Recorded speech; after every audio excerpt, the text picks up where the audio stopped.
एक गांव में एक किसान रहता था। उसके पास बहुत पैमाने में खेती थी। गाय भैंस अनाज के गोदाम भरे हुए रहते थे। उस किसान के पास किसी तरह की कोई कमी नहीं थी, लेकिन फिर भी किसान को कभी अच्छा खाना खाने को नहीं मिलता था। कभी उसको दूध रोटी तक खाने को नहीं मिलता था।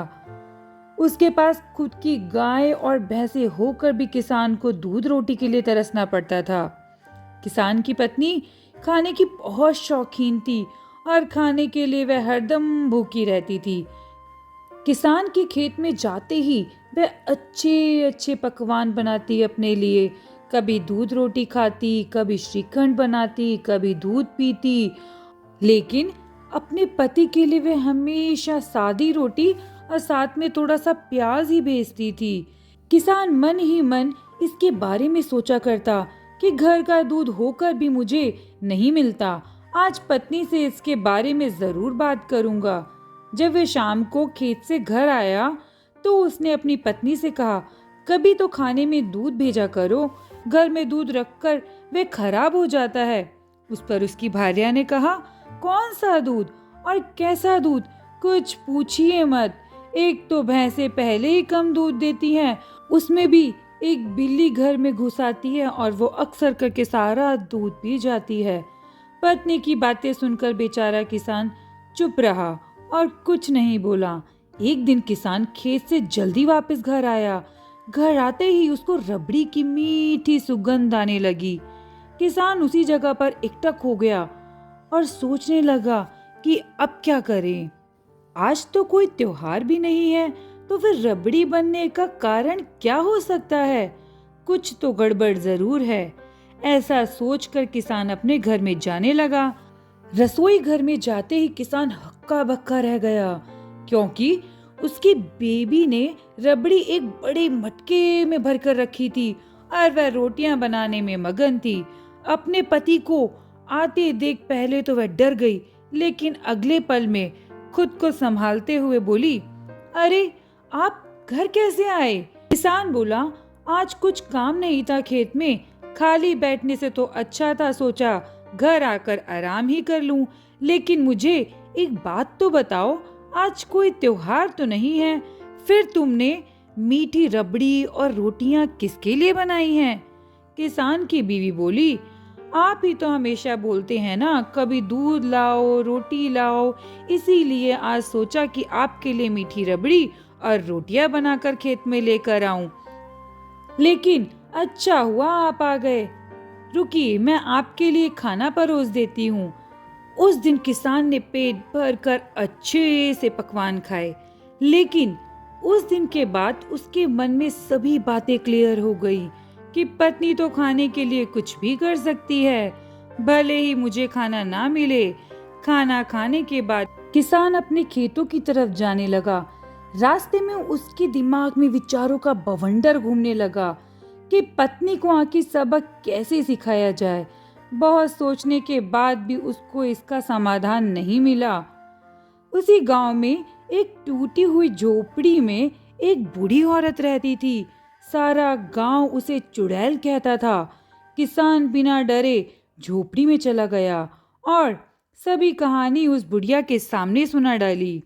यह सब सुन के बुढ़िया जोर जोर से हंसने लगी। हा हा हा, तुम बिल्कुल घबराओ नहीं, मैं तुम्हें 4 जादुई गुड़िया देती हूँ और तुम उन्हें ले जाकर अपने घर के चारों कोने में चुपके से मिट्टी के अंदर उसे दबा देना, और याद रहे इस बात के बारे में किसी को कुछ भी पता नहीं चलना चाहिए। फिर देखो क्या चमत्कार होता है। ऐसा कहकर बुढ़िया ने लकड़ी की 4 गुड़िया दे दी। बुढ़िया के कहे अनुसार घर के चारों कोनों में पत्नी की नजर से बचाकर जमीन के अंदर एक एक करके मिट्टी के अंदर सारी गुड़िया दबा दी। सुबह सुबह किसान जब अपने खेतों की तरफ जाने लगा तो उसकी बीवी बोली, अजी सुनिए, आजकल खेतों में बहुत चोरी हो रही है, इसीलिए खेतों को खुला छोड़ के मत आया कीजिए, आप वहीं पे ठहरिए, मैं वहीं पर आपका खाना ले आऊंगी। किसान बेचारा क्या बोलता, उसने चुपचाप अपनी मुंडी हिलाई और हंसते हंसते अपनी खेतों की तरफ चला गया। किसान को जाते देख किसान की पत्नी ने घर के दरवाजे बंद कर लिए और घर की रसोई में जाकर खाना बनाने लगी। और उसके मन में आया कि आज गाजर का हलवा बनाऊं। थोड़ी ही देर में उसने गाजर का हलवा बना लिया और वह खाने के लिए बैठी। तो तू क्या खा रही है? किसान की पत्नी पहले तो कुछ समझ ही नहीं पाई और देखने लगी कि घर में तो कोई नहीं है।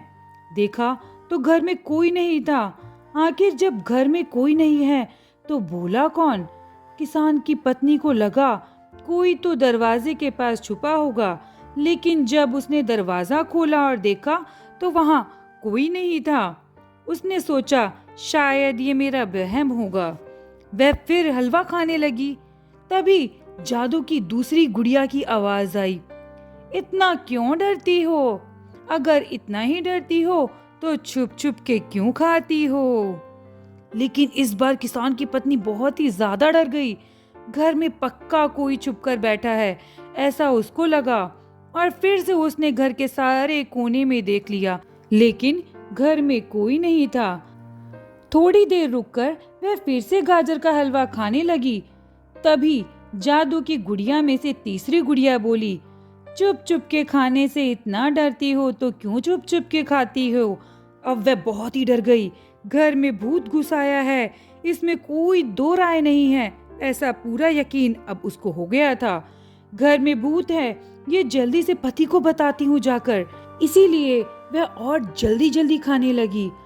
अरे धीरे खाओ, अगर खाते खाते तुम्हारे मुंह से इतनी जोर जोर से आवाजें आएंगी तो समझो सबको पता चल गया। चौथी गुड़िया के वो बोल सुनकर किसान की बीवी की आवाज ही बंद हो गई। जल्दी जल्दी उसने गाजर का हलवा एक डिब्बे में भरा और चल पड़ी खेतों की तरफ। किसान गाजर का हलवा देख बहुत खुश हुआ और बोला, वाह, आज हलवा कैसे बनाया? घर में भूत है, ये किसान को बताने के लिए भी किसान की बीवी की आवाज नहीं निकल रही थी। पर जैसे तैसे वह बोली, घर में थोड़ा सा दूध पड़ा था तो सोचा आपके लिए गाजर का हलवा बना दूं, तो बना दिया। दूसरे दिन किसान की पत्नी को लगा कल के भूत पक्का आज तो चले ही गए होंगे, इसलिए उसने गरम गरम रबड़ी बनाई और खाने बैठ गई। तभी वही चमत्कार फिर से हुआ। अब तो वह पूरी तरह से डर गई और खेतों की तरफ भागने लगी और जाकर किसान को सारी कहानी बताई।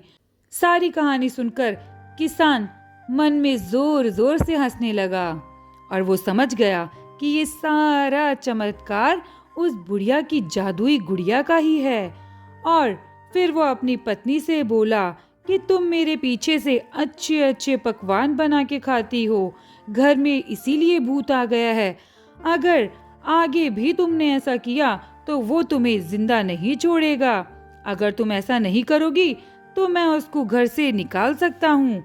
किसान की पत्नी ने अपने पति के पैर पकड़ लिए और रोते रोते बोली, आज से आपके पीछे से कभी भी मैं पकवान बनाकर नहीं खाऊंगी और जो भी बनाऊंगी पहले आपको खिलाऊंगी और फिर खुद खाऊंगी।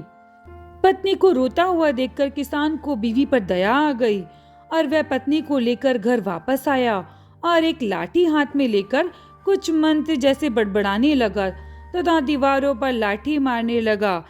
किसान की पत्नी इतनी डरी हुई थी कि वो घर के बाहर ही रुकी और तभी मौका पाकर किसान ने घर के चारों कोनों से वो जादुई गुड़िया निकाल दी और उन्हें जला दिया। उस दिन के बाद से किसान की भी चांदी हो गई थी। अब तो रोज रबड़ी, मिठाई और दूध खाने पीने को मिलने लगा उसे। अब वह रोज पेट भर के खाना खाता और आनंद में खेती करने लगा। दोस्तों, इस कहानी से यही शिक्षा मिलती है कि आप जैसा कर्म करोगे वैसा ही फल पाओगे। अपनों से धोखा करना मतलब खुद से धोखा करना। नमस्ते, बाय बाय।